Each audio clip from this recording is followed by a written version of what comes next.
अस्सलाम वालेकुम। Welcome to घर का जायका विद सायका। आज हम बनाने जा रहे हैं तरबूज का जूस। प्योर और खालिश तरबूज का जूस।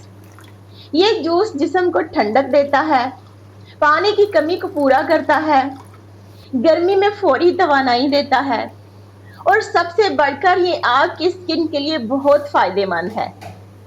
बच्चे और बड़े सब शौक से पीते हैं।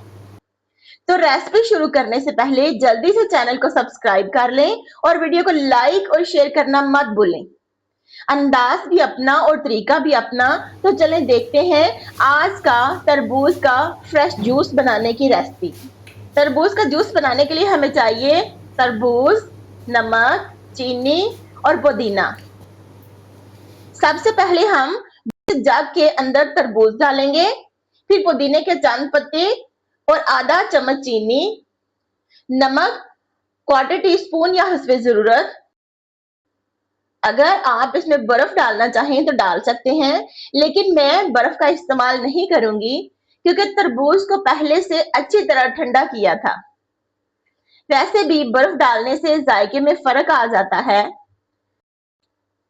तो हम तरबूज के जूस का असल मजा बरकरार रखने के लिए इसके अंदर पानी या बर्फ का इस्तेमाल नहीं करेंगे। अब हम इन सब चीजों को ब्लेंड कर लेंगे, फिर जूस को छलनी से छान लेंगे। छलनी से छानने से जूस ज्यादा सॉफ्ट लगता है और पीने में ज्यादा मजेदार महसूस होता है। ये ठंडा, मीठा और रिफ्रेशिंग जूस गर्मी का बेहतरीन साथी है। हर बूंद ताजगी, जायका और सेहत का हसीन इम्तिजाज है। एक बार बना लें, बार बार पीने को दिल चाहेगा। घर का बना खालिश जूस न सिर्फ मजेदार बल्कि सेहत बख्श भी है। गर्मियों में मेहमानों की तवाज़ो के लिए भी बेहतरीन इंतखाब है। तो वीडियो को लाइक शेयर करना मत भूलें, इसे दोस्तों के साथ भी शेयर करें। अगली रेसिपी में फिर मिलेंगे, तब तक के लिए अल्लाह हाफिज।